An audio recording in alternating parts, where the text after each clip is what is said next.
नमस्कार, दूरदर्शन उत्तर प्रदेश देख रहे सभी दर्शकों का बहुत स्वागत करते हैं हम आपके अपने शो में, जिसका नाम है सेहत आपकी।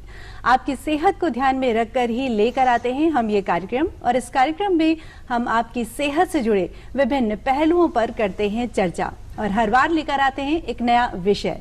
तो इसी क्रम में आइए देखते हैं क्या है हमारा आज का विषय।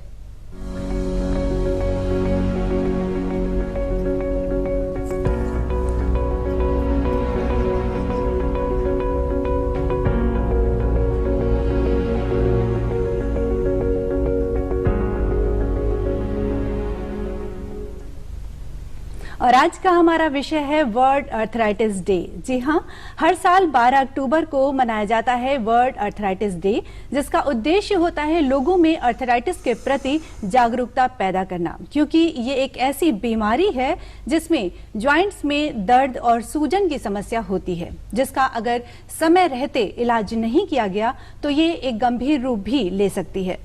तो आज के इस अंक में हम जानेंगे अर्थराइटिस क्या है, क्यों होता है, क्या कारण है, क्या लक्षण है, साथ ही किन सावधानियों को अपनाकर हम इससे बचाव कर सकते हैं, और साथ ही जानेंगे कि फिजियोथेरेपी क्या है और अर्थराइटिस में फिजियोथेरेपी की क्या भूमिका है।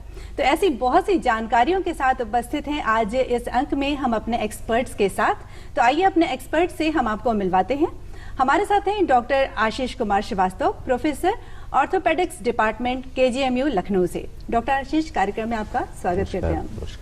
और साथ ही हमारे साथ हैं फिजियोथेरेपिस्ट डॉक्टर देश दीपक जी। डॉक्टर देश दीपक, कार्यक्रम में आपका भी हम स्वागत करते हैं। और दर्शकों, जैसा कि आप जानते हैं कि ये कार्यक्रम हमारा होता है लाइव फोन इन कार्यक्रम, आप भी हमसे जुड़ सकते हैं। तो आज के विषय से संबंधित यदि कोई प्रश्न आप हमसे पूछना चाहें तो स्क्रीन पर दिए नंबर्स पर हमें कॉल करें और हमसे आज के विषय से संबंधित प्रश्न पूछें। हमारे नंबर्स इस प्रकार हैं। हमारे नंबर्स हैं 0522401598। एक और नंबर जिस पर आप हमें कॉल कर सकते हैं 052222055756। तो हमें आपकी कॉल का है इंतजार, और जब तक हमारे कॉलर्स हमें कॉल करते हैं हम चलते हैं आज के अपने विषय की ओर। और आज का हमारा विषय है वर्ल्ड अर्थराइटिस डे। हमारे साथ हैं डॉक्टर आशीष, आइए जानते हैं इनसे। डॉक्टर साहब, अर्थराइटिस क्या है और ये किस प्रकार की समस्या है? सबसे पहले तो हम आपसे ये जानना चाहेंगे। आर्थराइटिस का मतलब हम लोग ये समझते हैं कि किसी वजह से अगर हमारे जोड़ों में सूजन, दर्द और उनको चलने में तकलीफ, उनके मूवमेंट में तकलीफ हो रही है, तो ये कंडीशन आर्थराइटिस कहलाती है। लेकिन इसके जो प्रकार होते हैं कि किस किस तरह की है, तो हम लोग नॉर्मली जिसको गठिया या गठिया बाई या आर्थराइटिस बोलते हैं, वो ज़्यादातर आपको लोगों में मिलेगी जो एक बढ़ती उम्र के साथ में घुटनों की तकलीफ लेकर के लोग मिलते हैं, तो वही आर्थराइटिस हम लोग ज़्यादातर समझते हैं। लेकिन ये किसी भी जोड़ को प्रभावित कर सकता है, जिनमें घुटना सबसे ज़्यादा कॉमन है। उसके बाद हम लोग जैसे हिप जॉइंट है हमारा, कूल्हे का है, उसमें भी हो सकता है, या हमारे जो हाथ के छोटे छोटे जोड़ हैं, पैर के छोटे छोटे जोड़ हैं, किसी भी तरह से जो रीढ़ की हड्डी के जोड़ हैं वो स्पॉन्डिलाइटिस कहलाते हैं। तो वो भी आर्थराइटिस का ही प्रकार है। जो स्पाइन जिसको हम लोग कहते हैं, स्पाइन से रिलेटेड आर्थराइटिस दैट गोज, जिसको कि हम लोग कहते हैं कि स्पॉन्डिलाइटिस हो गई, तो किसी भी जोड़ को असर करती है। जिनमें सबसे ज्यादा कॉमन हमारा जो है आर्थराइटिस, वो वही है जो उम्र के साथ जोड़ों के घिसने के साथ जो जोड़ों में दर्द, चलने में तकलीफ, उनका टेढ़ापन, और साथ साथ में जो हमारी दैनिक दिनचर्या के कार्यक्रम है उनको करने में दिक्कत आती है। तो यही इसी को हम लोग आर्थराइटिस कहते हैं। अदरवाइज बात को ख़त्म करने से पहले कहूँगा कि रूमेटॉइड आर्थराइटिस एक दूसरा बहुत बड़ा कारण है जो ज़्यादातर स्त्रियों में देखने को ज़्यादा मिलता है, और उसमें जो छोटे जोड़ हैं हाथ की उंगलियों के, पैर के, वो सबसे पहले इफेक्ट होते हैं। उसके अलावा अगर जोड़ों में किसी वजह से इन्फेक्शन हो जाए, बच्चों में ज़्यादा होता है तो उसको सेप्टिक आर्थराइटिस कहते हैं।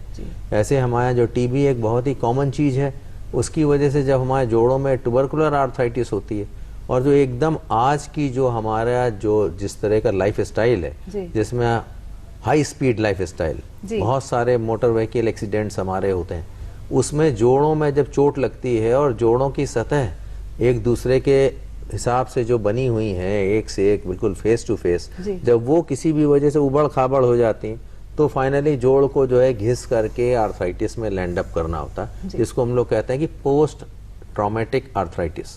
तो बहुत तरह के प्रकार हैं, इसके अलावा भी बहुत से और प्रकार हैं जिनका बोलना हम जानेंगे। इसके पहले डॉक्टर साहब हमसे एक कॉलर जुड़ चुके हैं, आइए जानते हैं कौन है। हेलो।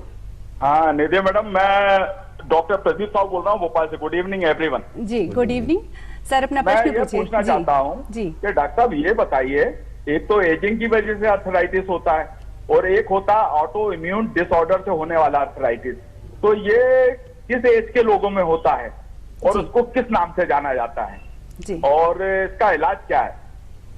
बहुत बढ़िया प्रश्न। जब हम लोग ऑटो इम्यून की बात करते हैं तो उनमें ज्यादातर में हमारा पहला जो रूमेटॉइड आर्थराइटिस जो हम लोग नाम ले रहे हैं वो एक ऑटो इम्यून है।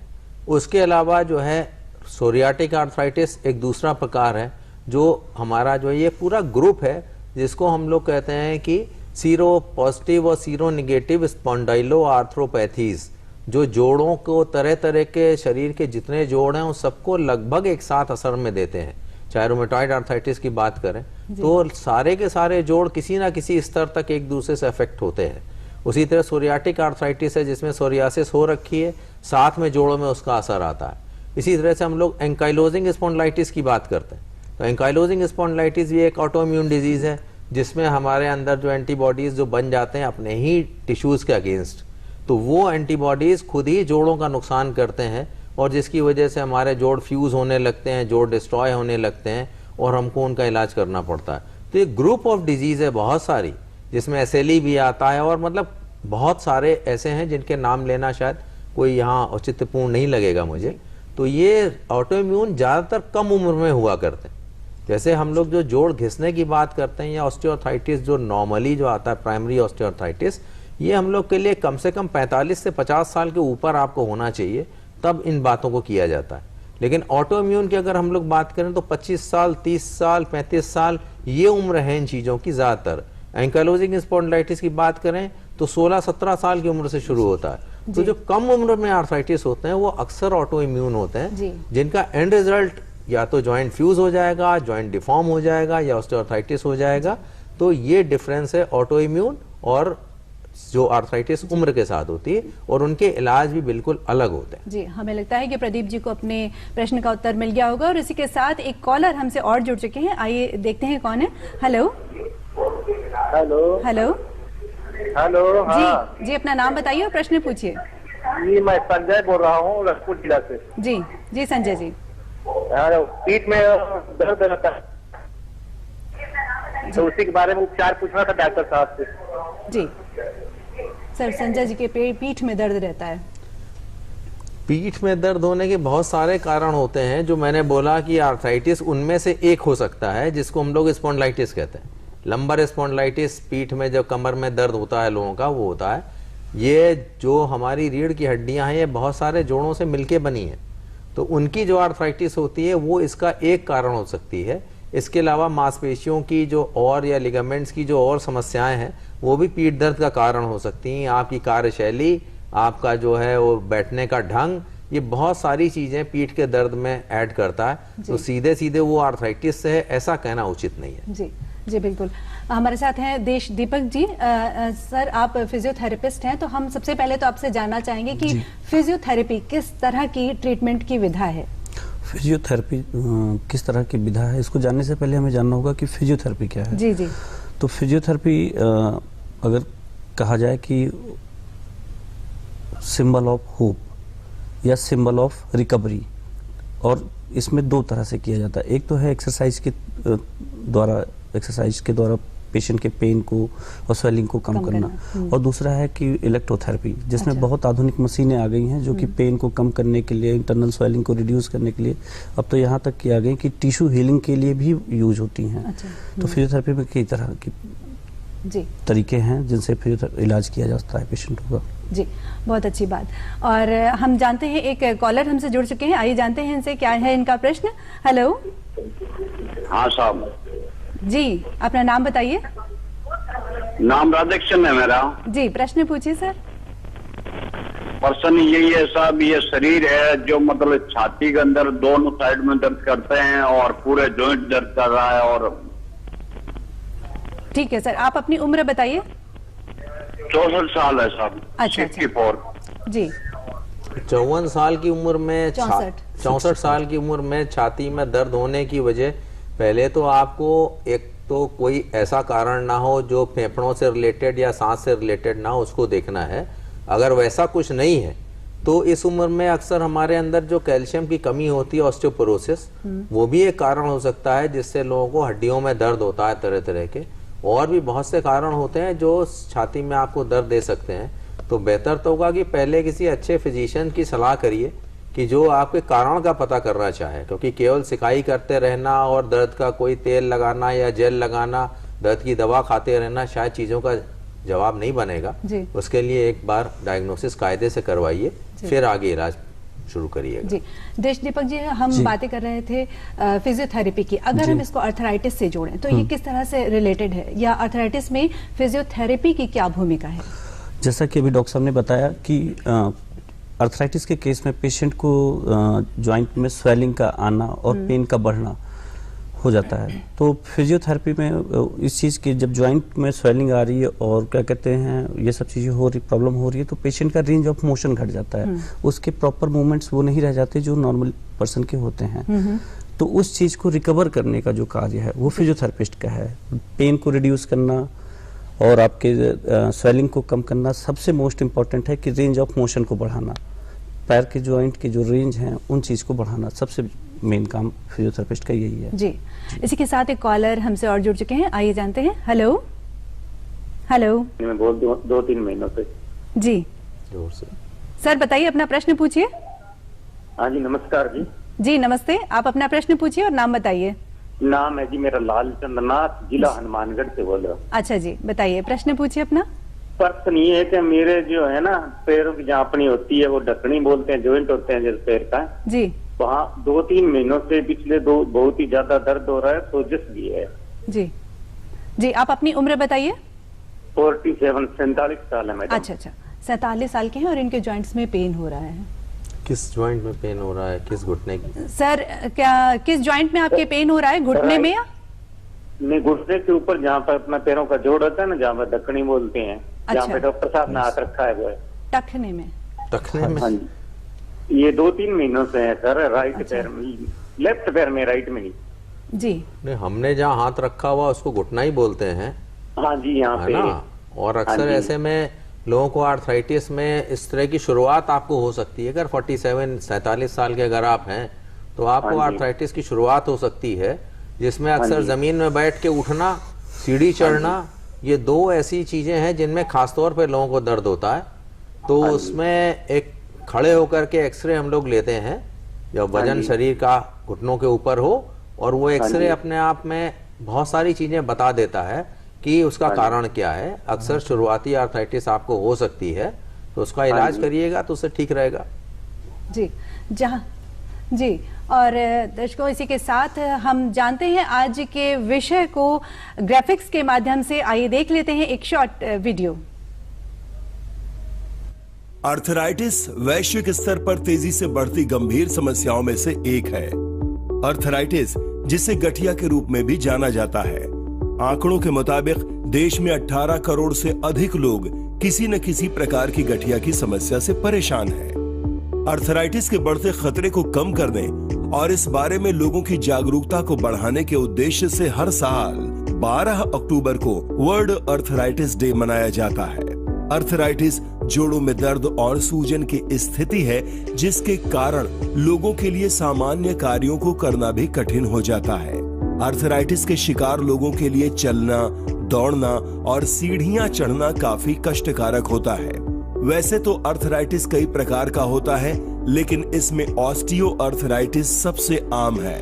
गाउट और रूमेटॉइड आर्थराइटिस भी इसी का एक प्रकार है।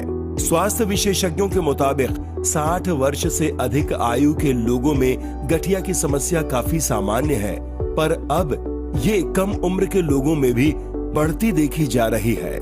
इससे बचाव के लिए सभी उम्र के लोगों को ध्यान देते रहने की आवश्यकता है। लाइफस्टाइल में गड़बड़ी, विशेष तौर पर सेकेंडरी लाइफस्टाइल को आर्थराइटिस के प्रमुख कारक के तौर पर देखा जा रहा है। आर्थराइटिस की समस्या और इसका जोखिम। आर्थराइटिस जोड़ों को प्रभावित करने वाली समस्या है। इसमें जोड़ों में और उसके आसपास दर्द, जकड़न, लालिमा और सूजन हो जाती है। आमतौर पर अर्थराइटिस को सिर्फ पैरों के घुटनों की समस्या के तौर पर जाना जाता है, हालांकि ये हाथों यहाँ तक कि उंगलियों के जोड़ों को भी प्रभावित कर सकती है। गठिया के लक्षण धीरे धीरे या अचानक विकसित हो सकते हैं और व्यक्ति की रोजमर्रा के कार्यों को करने की क्षमता को कम कर देते हैं। उम्र बढ़ने के साथ होने वाली समस्याओं के तौर पर गठिया को जाना जाता है, हालांकि कई लोगों में 40 से कम आयु में भी गठिया की दिक्कत देखी गई है।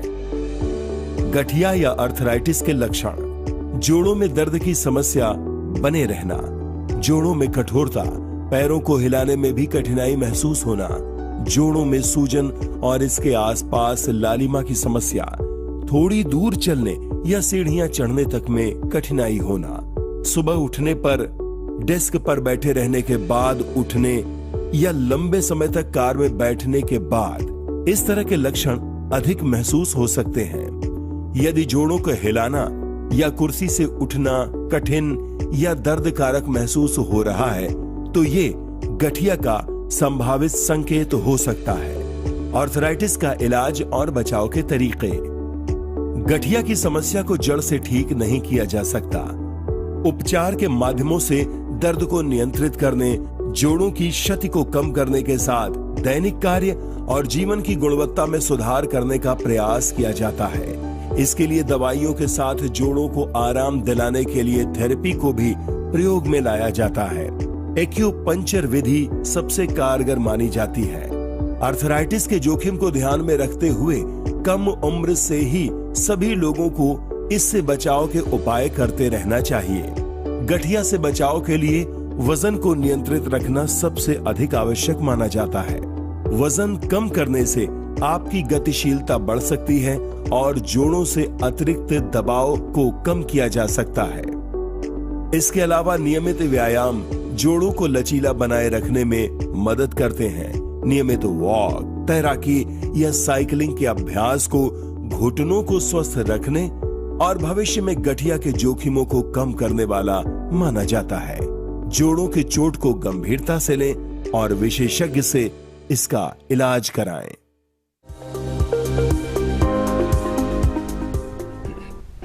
आप देख रहे हैं कार्यक्रम सेहत आपकी और हमारे साथ हैं डॉक्टर आशीष और डॉक्टर देश दीपक।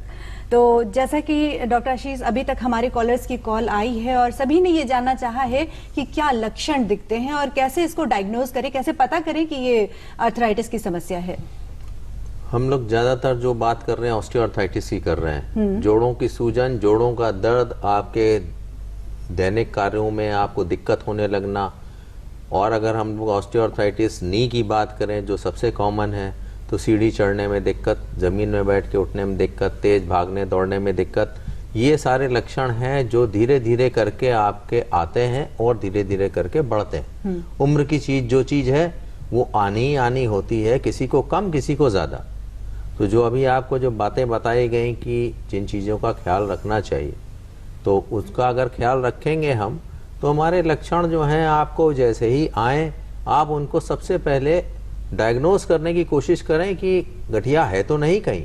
तो उसके लिए जागरूकता की जो बातें हम आजकल कर रहे हैं, आप जागरूक होंगे तो आप समझेंगे हाँ ये घुटने का दर्द जो उम्र के साथ हो रहा है, हो सकता है गठिया हो।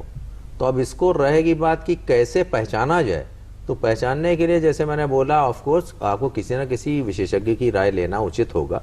आप अपना इलाज खुद नहीं करना चाहिए। और आपका एक छोटा सा एक्सरे जो खड़े होकर होता है वो घुटनों के बारे में बता देता है। थोड़ा सा ब्लड टेस्ट आपका रूमेटॉइड आर्थराइटिस के बारे में बता देता है। तो इस तरीके के जांचों से आपकी चीज को पता किया जा सकता है कि आप में वो है कि नहीं है। जी डॉक्टर साहब, यहाँ पर हम आपको थोड़ा सा रोकना चाहेंगे क्योंकि कॉलर हमसे जुड़ चुके हैं। आइए देखते हैं कौन है। हेलो हेलो जी, अपना नाम बताइए। फारूक भाई जी, अपना प्रश्न पूछिए। हेलो हेलो सर, अपना प्रश्न पूछिए। फारूक भाई गुजरात से, भावनगर से बोल रहा हूँ। हाँ सर, प्रश्न पूछिए अपना। जो आपने तस्वीर में जो जो चीज बताई ने वही बस मेरे को तकलीफ है, वही मैं 5 साल से तकलीफ में हूँ। जी, आप अपनी उम्र बताइए। तो सर आप अपनी उम्र बताइए, एज। हाँ 50 वर्ष। अच्छा, ठीक है सर। 50 जी। 50 बरस से आपको 5 साल से तकलीफ है, तो मतलब 45 साल की उम्र से है आपको। हाँ 45 साल से। हाँ, तो उस हिसाब से थोड़ा सा जल्दी शुरू हुआ है। और इसको जो है आपने अभी तक किसी डॉक्टर को मिलके एक्सरे वगैरह करा के इसको फाइनल करना चाहिए कि आपको तकलीफ क्या है, क्योंकि हर उम्र के साथ में जल्दी जो चीजें आती हैं वो लंबी दूरी तक ज्यादा तकलीफ देती हैं। तो इसलिए उसको आपको जो है ध्यान दे करके उसका इलाज करना चाहिए, जो आपकी उम्र के लिए जो फिट चीज हो, दवाओं के अलावा जो फिजियोथेरेपी की बातें कर रहे हैं उससे जो चीज कंट्रोल हो, या उसके बाद जो उसका अगर सर्जिकल ट्रीटमेंट की जरूरत है, सर्जरी की जरूरत है, जो हमेशा जोड़ बदलना ही नहीं होता, और भी तरीके हैं, तो उसके ऊपर अगर किसी चीज की आवश्यकता है जिससे डिजीज का, बीमारी का आगे बढ़ना स्लो किया जा सके या रोका जा सके, उसका प्रयास किया जाना चाहिए। तो आपको जल्द से जल्द किसी अच्छे डॉक्टर को मिलके अपनी चीजों को सेटल करना चाहिए। जी डॉक्टर देश दीपक, हम आपसे जानना चाहेंगे कि हम आज आर्थराइटिस की बात कर रहे हैं, तो जोड़ों और मांसपेशियों की किन किन समस्याओं में फिजियोथेरेपी की आवश्यकता होती है?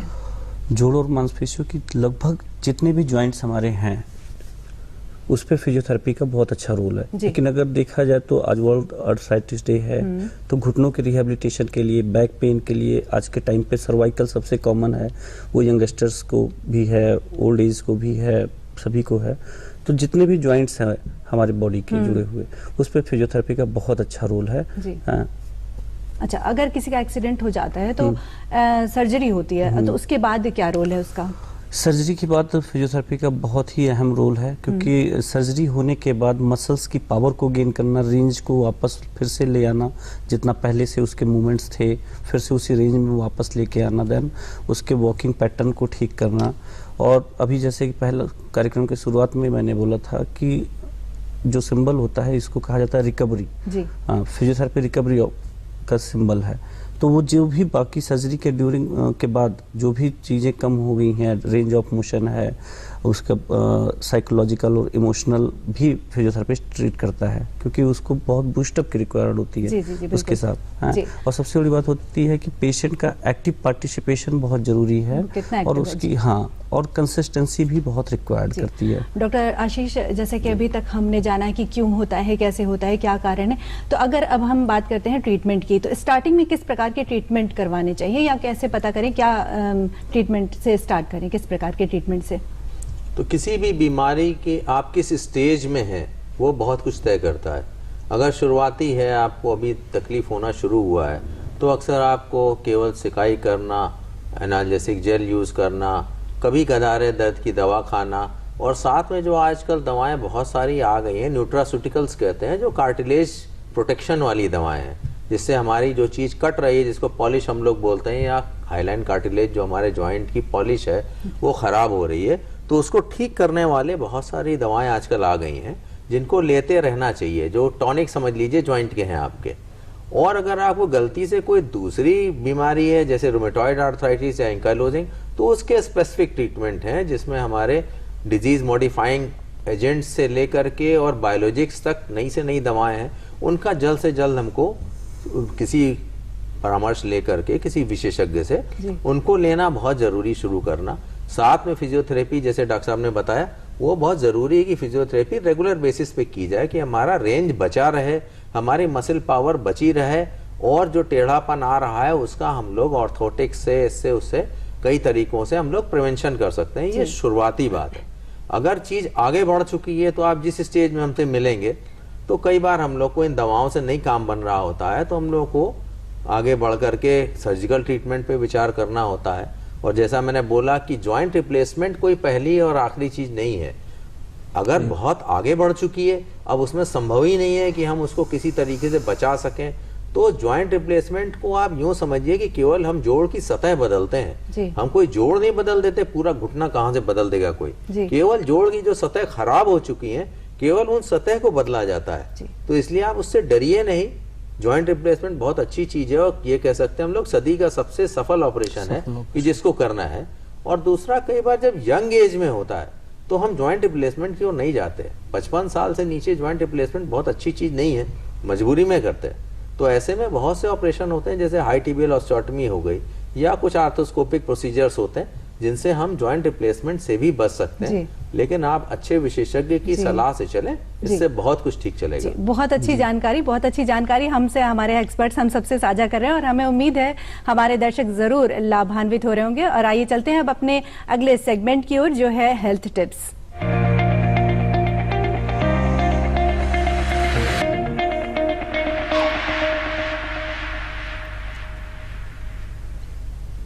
तो हेल्थ टिप्स के अंतर्गत आज हम जानना चाहेंगे डॉक्टर आशीष से कि अगर हम हेल्दी लाइफस्टाइल की बात करते हैं तो हेल्दी लाइफस्टाइल को अपनाकर किस हद तक अर्थराइटिस को कम किया जा सकता है? बहुत ही संक्षेप में आप हमें, हमारे दर्शकों को बताइए। संक्षेप में बोलता हूं कि एक चीज होती है कि अर्थराइटिस को होने ना दिया जाए। तो होने ना दिया जाए की बातें हम लोग वीडियो में देख चुके हैं कि अपने वजन को नियंत्रित रखें, संतुलित आहार लें, नियमित व्यायाम करें और किसी भी चीज के लक्षण को जल्द से जल्द पहचान करके उसका इलाज आवश्यक है, उसको ध्यान दे करके जागरूक रहें उसके लिए, तो ये कर सकते हैं। जिससे कि हमें उम्मीद है कि आपकी आर्थराइटिस, हालांकि उम्र की चीज है, आप उसको हमेशा रोक नहीं सकते, कहीं ना कहीं आनुवंशिक भी होती है, कहीं ना कहीं इसका रिलेशन आपके पूर्वजों से भी है जो इससे आपको आर्थराइटिस मिल सकती है। तो जल्द पहचानना और जल्द से जल्द उसका इलाज करना, ये टिप है हमारा। बाकी व्यायाम और संतुलित आहार। जी, बहुत अच्छी जानकारी डॉक्टर आशीष और डॉक्टर दीपक ने हम सबसे साझा की। डॉक्टर आशीष, आप हमारे कार्यक्रम में आए, हमारे दर्शकों को इतनी अच्छी जानकारी दी, आपका बहुत बहुत धन्यवाद। डॉक्टर दीपक, आपका भी बहुत बहुत शुक्रिया। और दर्शकों, इसी के साथ हम आज के कार्यक्रम को यहीं समाप्त करना चाहेंगे। मिलेंगे आपसे नेक्स्ट एपिसोड में एक नए विषय के साथ। तब तक के लिए हमें दीजिए इजाजत। नमस्कार।